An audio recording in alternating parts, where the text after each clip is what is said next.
èyí wọn lára tá à ń sọ Qasim akramakumullah sa. ọ̀rọ̀ ayé tí kò tíra ńlẹ̀ ọ̀rọ̀ Ọlọ́run ti ń ṣe Tíra sọ dákọ̀ rẹ̀. ń sọ dákọ̀ rẹ̀ ara tá à ń wí nù ni kí ni tá à ń sọ lánàá ni wípé àrùn narjas Narcissist. tí ń dààmú èṣù kékeré Ìbàdàn Ayakumullah. ọ̀gbọ́ Àgbọ́yé sá. Madam La Mizaza Òkè orúkọ tuntun.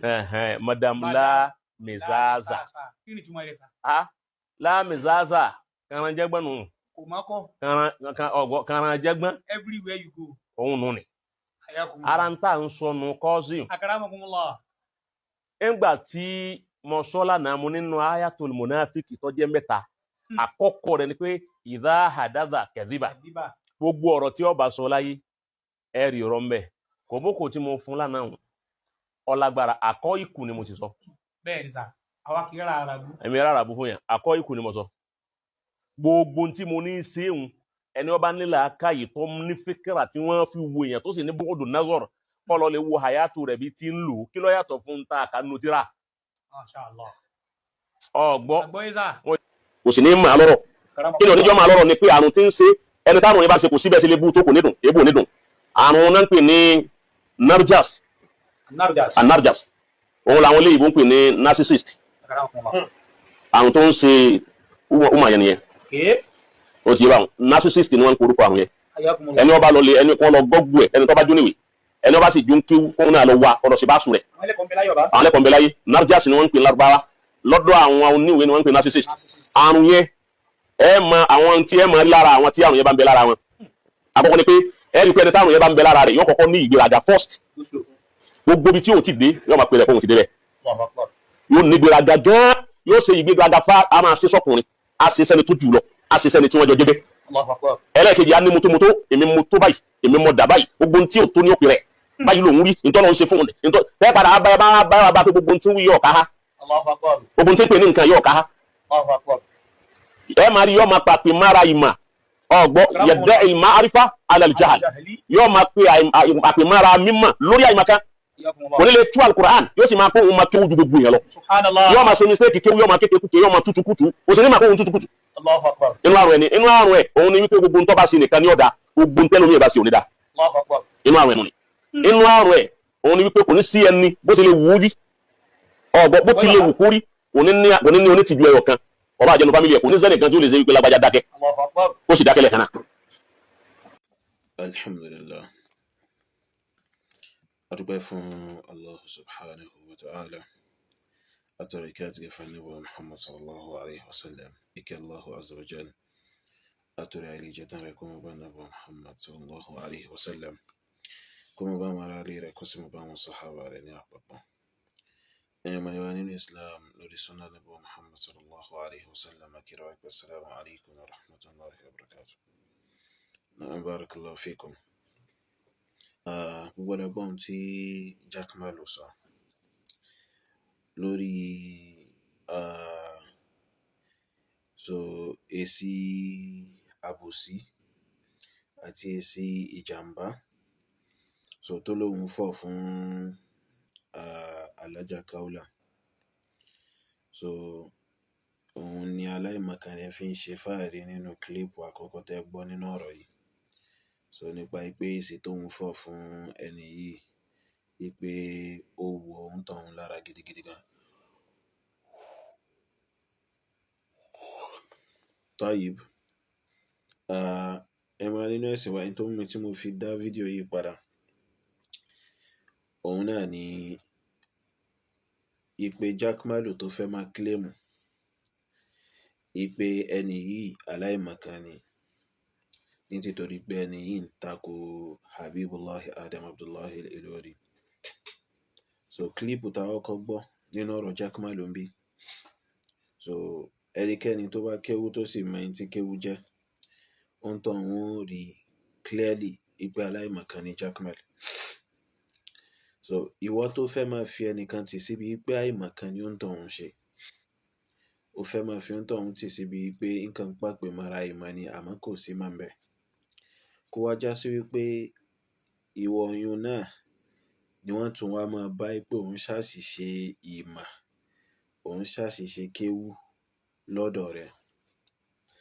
Tọ́ hadith Ànábì sallam tó fẹ́ kà tó wá ń kàkàkùkà ń bẹ̀ láti fẹ́ sọ fún àwọn èèyàn yìí pé Ànábì sallam sọ pé àmì ìdá mùnáfíkì mẹ́ta ni, ayatul munafiqi thalath. So ìgbà tó fẹ́ ka hadith yìí rẹ̀ Jakmalu, ó gbọ́n tó kà ní, ó kà í pé idha hadatha kadhiba, ẹwu babban ńlá lẹ́gùvà, oye babban ńlá lẹ́gùvà, idha hadatha kadhiba. So gbogbo tó kàn bí báyìí ìkàkùkà ni, ìwà mọ bó ti fẹ́ tu, oye nítorí kìí ṣe hadatha, nítorí pé kìí ṣe hadatha ní bẹ́ẹ̀ hadithu náà. So hadithu náà kò wá bí hadatha, ó wá pẹ̀lú kíni, pẹ̀lú hadatha, oye báyìí. So idha hadatha kadhaba, so ìgbà tó bá sọ̀rọ̀, tó bá wí nǹkankan, yóò ṣe kíni, yóò parọ́. Àmọ́ ìrẹ́ àgbà onímímọ̀ tó yá sí pé ìwọ ló mọ̀ wípé ẹnìkan ń pàpè mọ́ra ìmọ̀ ni ṣùgbọ́n kò sí mà lọ́dọ̀ rẹ̀ nítorí pé ẹni ẹ̀ ń tako Habibu. So ìgbà tí ó ka ti tiẹ̀ idha hadatha kadhiba ló ṣe kíni, ló ka pé ó fẹ́ gbẹ̀gbà wa hadithi yẹn lọ́nà míì ni, Allahu a'lam. So ìwọ Jakmalu náà gbogbo alamọ̀ ipò yóò lòdò, ìwọ náà sì mọ̀ ipò yóò lòdò. So irú rẹ̀ kọ́ ló yẹ kó wá máa yọ ẹnu sọ pé òun fẹ́ máa ṣe kíni, òun fẹ́ máa fi ọ̀rọ̀ ìmọ̀ yẹpẹrẹ àwọn kan, torí ìwọ ló yẹpẹrẹ jù ń di ìmọ̀ tí mo rí nígbèsí ayé mi. Now òun sọ pé o finish ẹni yìí pẹ̀lú àwọn kan tó sọ pé o lẹ̀ mọ́. So aláwọn kan tó claim pé o lẹ̀ mọ́ Alhaja Kaola yìí sẹ́, àwọn kan yẹn ń bẹ lára Habibu ọ̀gá yín. So ó sọ pé ẹni yìí onígbéraga ni, Mudirul Markaz onígbéraga náà ni, onígbéraga náà ni. So Habibu onígbéraga ni, gbogbo ríranran àti ìpele tí èèyàn fi ń jẹ́ onígbéraga, òun ni Mudirul Markaz fi jẹ́ onígbéraga. So tọ́ kó lè bá a máa rí pé tó bá fẹ́ ṣe déédé àti Habibu àti Alhaja Kaola báwọn ló yẹ kó kó papọ̀ láti fi jẹ́ kó sọ fáwọn èèyàn pé onígbéraga làwọn méjèèjì. Ó sọ pé ẹni yìí ń claim ìmọ̀ lórí àìmọ̀ kan, oye. So ẹni tó worst jù ta rí lórílẹ̀ ayé yìí tó ń claim ìmọ̀ tó sì yá sí pé aláìmọ̀ kan pọ́nbélé ni, wallahi òun náà ni Mudirul Markaz.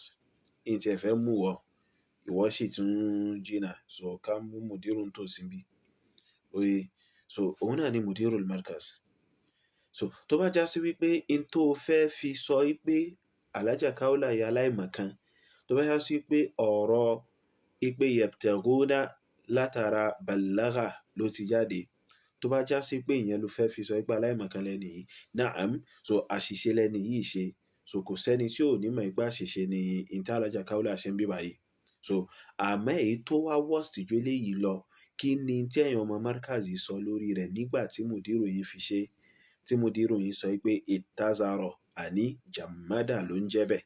So bó ni ìtazarọ̀ ṣe ń túmọ̀ jàmádà, bó ni ìtazarọ̀ ṣe ń túmọ̀ ó de bọ́tìnì, ó bọ́kùlù bọ́tìnì, bó ló ṣe ń túmọ̀ gbogbo àwọn nǹkan yìí. So ẹ̀yin tó yá sí pé ẹni tẹ́ gbà láṣíwájú, òun gan fúnra lára rẹ̀ citadel àìmọ̀kan ni, òun gan fúnra lára rẹ̀ role model àìmọ̀kan ni, so òun gan fúnra lára rẹ̀ ara ilé àìmọ̀kan ni. So torí eléyìí lẹ́wà ṣe máa lẹ àwọn nǹkan mọ́ pé ẹni tó bá takò kò dá nǹkan mọ̀, kò mọ̀ ẹni tí ń ṣe, wallahi baba ńlá àárọ̀ ni. So gbogbo yín lẹ́yà kó ìsọkúsọ yín ẹ kò dà sápò padà tẹ́sì dàsọ bojú látara ìtìjú. So àìwá mẹ́yẹ àwọn àìmọ̀kan bẹ́ẹ̀, àwọn òdo bẹ́ẹ̀ tó yá sí pé Mudiru yìí ṣe, láwọn àìmọ̀kan tó tóbi, àwọn òdo tó tóbi. So ẹ̀yin ọmọ yìí ẹ̀ ní jáde kẹ́ sọ pé ó ṣàṣìṣe o. So tẹ́nìkan bá wá jáde tó bá wá sọ̀rọ̀, tẹ́ bá wá rí pé wọ́n tó ń wá ṣe àṣìṣe kan tàbí kejì, bẹ́ẹ̀ nípa ti lóhọ̀ àbí nǹkan míì so ẹ wà máa ra nǹkan sin orí tó sì yá sí pé ẹni tẹ́ gbà lọ́gà òun ṣe orí burúkú àṣìṣe tayọ bẹ́ẹ̀ òun ṣe orí burúkú lẹ́gùfà ní ìdíkéwù tayọ bẹ́ẹ̀ Allah bẹ̀rẹ̀ dà yóò bá wa fọ̀nà máa yóò sì tọ́ yín sọ́nà.